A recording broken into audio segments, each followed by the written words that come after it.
Hello student, excellent exam में मैं विवेक आपका फिर से स्वागत करता हूं। दोस्तों, आज हम लेकर आए हुए क्लास 12 फिजिक्स में स्थिर वैद्युत विभव तथा धारिता में वेरी इंपॉर्टेंट आंकिक प्रश्न जो कि आपको बोर्ड एग्जाम में एक अंक में पूछा जाएगा। और बात करते हैं तो इस अध्याय से ऐसे क्वेश्चन पूछे जाते हैं। जी हाँ दोस्तों, एक अंक में आंकिक प्रश्न इस अध्याय से पूछे जाते हैं, यानी कि इस अध्याय में जितने भी इंपॉर्टेंट आंकिक प्रश्न अगर आपको दिख जाए तो सरल करने की कोशिश करिएगा। तो दोस्तों, इसमें से मैंने कुछ बहुत इंपॉर्टेंट क्वेश्चन सेलेक्ट किए हुए हैं जो कि परीक्षा में पूछे जाने की 100% चांसेस रहेंगी। ठीक है, तो दोस्तों जितने स्टूडेंट क्लास में आ चुके हैं, इस क्लास को आप लोग लाइक और शेयर जरूर करें। कोई प्रॉब्लम होती है तो हमें जरूर कमेंट बॉक्स में कमेंट कर सकते हैं, कोशिश करेंगे कि आपकी समस्या एक दूर किया जा सके। ठीक है, और दोस्तों जो स्टूडेंट चैनल पहली बार है, चैनल को फटाफट आप लोग सब्सक्राइब कर लें ताकि जितने भी बोर्ड रिलेटेड हम क्लासेस आपको इंपॉर्टेंट की प्रोवाइड करें तो वो आप तक नोटिफिकेशन पहुंच सके और आप उससे प्रिपरेशन करके बोर्ड एग्जाम में अच्छा नंबर ला सके। जी हाँ दोस्तों, क्योंकि आपके पास समय बहुत कम बचा हुआ है, यानी कि दोस्तों अब जो 1 से 1.5 महीने जो भी समय आपके पास बचा, अगर ये इस महीने में 1 या 1.5 महीने जो है, इसमें जो स्टूडेंट अच्छा मेहनत कर लेता है उसी का परसेंटेज बहुत ही अच्छा आता है। ठीक है, तो आई होप कि आपको ये बात समझ में आ गई होगी और आप अच्छे से मेहनत भी करेंगे। बात करते हैं दोस्तों कि पहला क्वेश्चन कौन सा है। तो क्वेश्चन है हमारा कि एक 10 माइक्रोफैरेड के संधारित्र का विभवांतर आपको दे रखा है, यानी वी आपको दे रखा है 100 वोल्ट से 200 वोल्ट। यहाँ पर कहने का मतलब विभवांतर जो है वो 100 वोल्ट से 200 वोल्ट कर देने पर उसकी ऊर्जा में परिवर्तन आपको ज्ञात करनी है। यानी कि दोस्तों अगर कहीं पर भी आपको क्वेश्चन दे कि ऊर्जा में परिवर्तन यानी कि डेल्टा यू आपको से क्वेश्चन में पूछा हुआ है। बात क्लियर है। बात कर लेते हैं, ये क्वेश्चन बोर्ड एग्जाम 2011, 12, 14 और 18 में क्वेश्चन पूछा हुआ है, इसलिए वेरी इंपॉर्टेंट क्वेश्चन माना जाएगा। ठीक है, तो आइए आपको हम सरल करके बताते हैं और इसी तरीके से क्वेश्चन आपको भी सरल करना है। और ऐसे ही क्वेश्चन अगर बोर्ड में पूछता है तो आपसे छोड़कर नहीं जाना चाहिए। ठीक है, तो बात कर लेते हैं दोस्तों। तो यहाँ जो हमें देखिए विभवांतर में दिया हुआ है, विभवांतर हमें दोस्तों दिया हुआ है। मान लेते हैं अगर हम डेल्टा वी हम निकालते हैं तो डेल्टा वी बराबर दोस्तों होता है V2 माइनस के V1। ठीक है, और जो पहले दिया रहता है वो V1 होता है, जो बाद में दिया रहता है वो V2 होता है। तो देखिए यहाँ पे 10 माइक्रोफैरेड का हमें संधारित्र यानी कि हमें C दे रखा है दोस्तों 10 माइक्रोफैरेड में ये दिया हुआ है। तो जब ये माइक्रोफैरेड में दिया होता है तो इसे हम फैरेड में बदलते हैं, यानी कि 10 गुणे 10 घाते -6 से गुणा कर देंगे तो ये हमारा क्या आ जाएगा, संधारित्र जो आएगा फैरेड में आ जाएगा। अब हमें डेल्टा यू यानी ऊर्जा में परिवर्तन हमसे पूछा हुआ है। तो दोस्तों ऊर्जा में परिवर्तन डेल्टा यू बराबर जो फार्मूला होता है वो हाफ सी भी की जगह भी आपको विभवांतर दिया तो डेल्टा वी का क्या हो जाता है दोस्तों, स्क्वायर हो जाता है।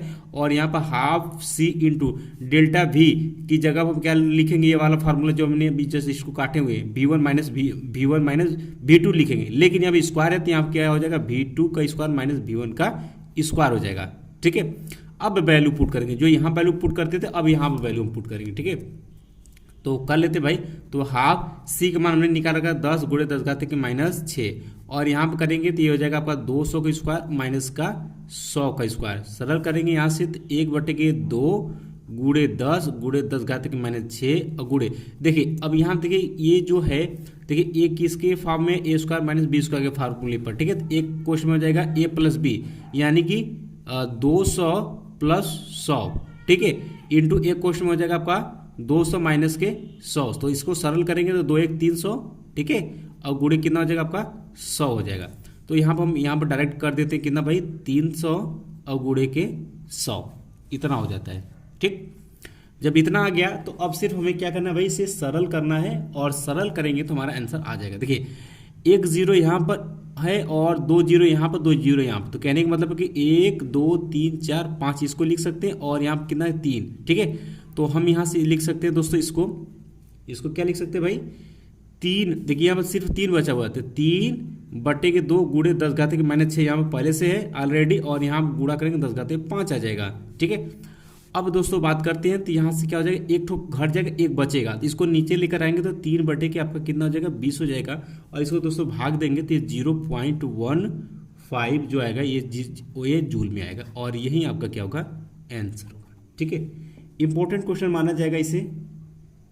अब दोस्तों हमसे सेकेंड क्वेश्चन पूछा हुआ है कि विभव प्रवणता की परिभाषा दीजिए, जो कि बहुत ही इंपॉर्टेंट है। या तो आपको विभव प्रवणता के आपको फार्मूला याद होना चाहिए, इस पर आपको छोटे छोटे क्वेश्चन पूछ सकते हैं, और यहाँ पर तो आपसे परिभाषा ही पूछ दिया है विभव प्रवणता की। और ये क्वेश्चन 2020 यानी इस साल बोर्ड एग्जाम में क्वेश्चन पूछा हुआ है, इंपॉर्टेंट माना जाएगा।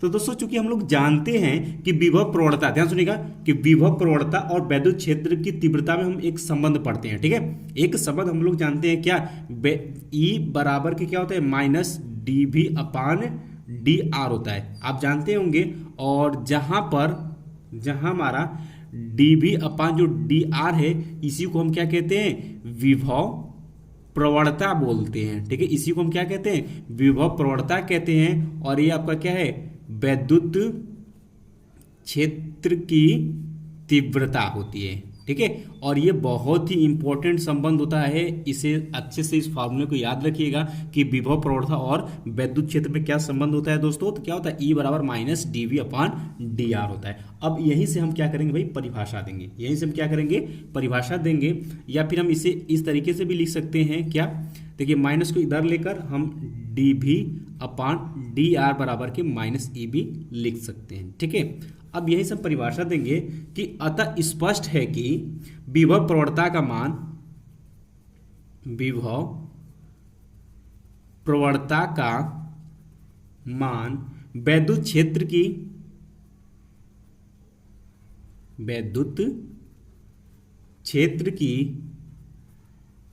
तीव्रता के ऋणात्मक मान के बराबर होता है। तीव्रता के ऋणात्मक मान के बराबर होता है। क्या होता है भाई, देखिए ध्यान से, कि विभव प्रवणता का जो मान होगा वह वैद्युत क्षेत्र की तीव्रता के ऋणात्मक मान के बराबर होता है। चूंकि दोस्तों हम लोग एक संबंध जानते हैं कि E बराबर माइनस dV अपान dr होता है, इसको हम इस तरीके से भी लिख सकते हैं, dV अपान dr बराबर के माइनस C।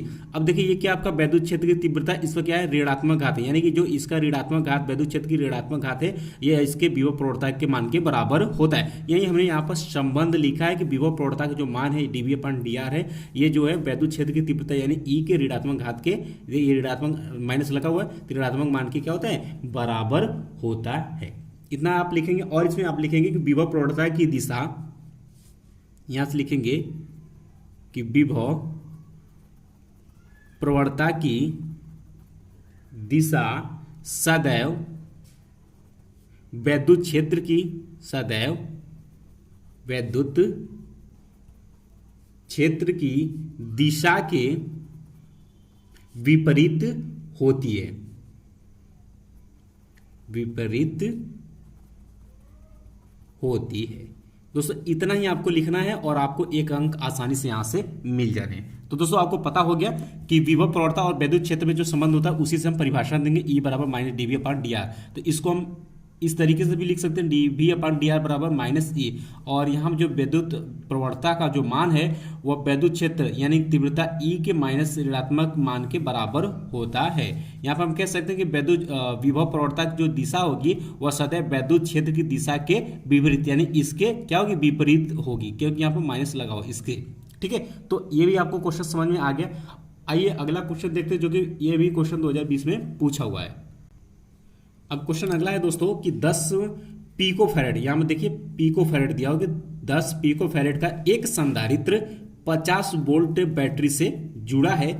संधारित्र में कितनी स्थिर वैद्युत ऊर्जा, यानी कि आपसे यू पूछा हुआ है, कितनी है। और ये भी क्वेश्चन आपको 2020 के बोर्ड एग्जाम में क्वेश्चन पूछा हुआ है। तो दोस्तों आपने देखा कि आपसे वैद्युत ऊर्जा से रिलेटेड 2 क्वेश्चन आपको बोर्ड एग्जाम में पूछा हुआ है। तो ऊर्जा में परिवर्तन या वैद्युत ऊर्जा जो भी क्वेश्चन पूछे तो आप इसी तरीके से लगाइएगा, ठीक है। तो सबसे पहले बात कर लेते हैं कि दिया क्या क्या है। लिखेंगे दिया है, हमें देखिए C दिया हुआ है, देखो ये हमें 10 क्या है, संधारित्र दिया हुआ है, C हमें दिया हुआ है 10 पिको फैरेड।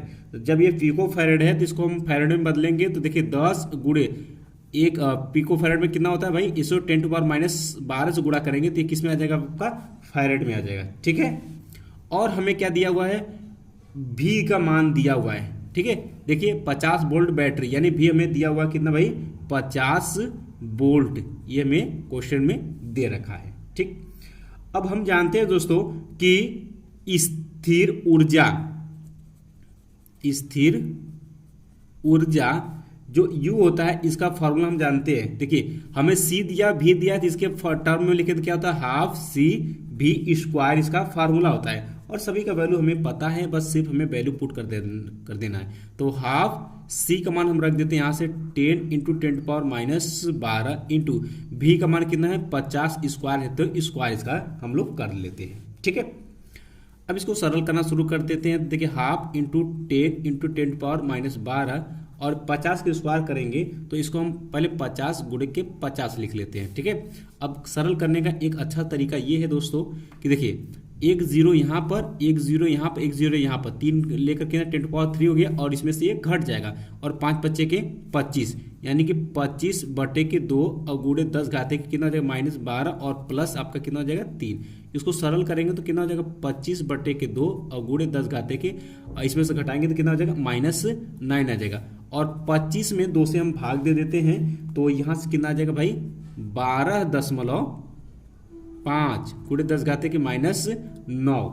ये जो दोस्तों आपका आएगा किस में आएगा जूल में आएगा, जो ये आएगा आंसर जूल में आएगा। ठीक है, और यही आपका क्या होगा आंसर, यानी यू आपको निकल चुका है इतना। या फिर आप कह सकते हैं यहाँ से इस दशमलव को अगर यहाँ पर रखना चाहते हो तो रख सकते हैं, यानी कि 1.25 करेंगे तो ये इसमें से घट जाएगा अर्थात -8 यहाँ पर जूल बचेगा। कोई भी आंसर लिख सकते हैं, जो आपको अच्छा समझ में है वो लिख सकते हैं, दोनों ही आंसर मान्य किए जाएंगे। ठीक है, तो दोस्तों आई होप कि आपको स्थिर वैद्युत विभव तथा धारिता से एक अंक का जो इम्पोर्टेंट आंकिक प्रश्न था वो आपको समझ में आ गया। तो दोस्तों कल के क्लास में फिर से हम इम्पोर्टेंट क्वेश्चन के साथ डिस्कस करेंगे और चलते चलते जो स्टूडेंट क्लास को लाइक नहीं किए फटाफट इस क्लास को लाइक और अपने दोस्तों में जरूर शेयर करिएगा और जो स्टूडेंट चैनल पहली बार चैनल को जरूर सब्सक्राइब करिएगा ताकि जितने भी इंपॉर्टेंट क्लासेस चल रहे हैं आपके बोर्ड से रिलेटेड उस तक आपको नोटिफिकेशन पहुंच सके और अच्छे प्रिपरेशन आप कर सके। बाकी जैसे ही आपका बोर्ड का पेपर समाप्त होता है वैसे आपको पॉलिटेक्निक एंट्रेंस एग्जाम का और अदर कंपटीशन एग्जाम की भी तैयारियां शुरू कर दी जाएंगी।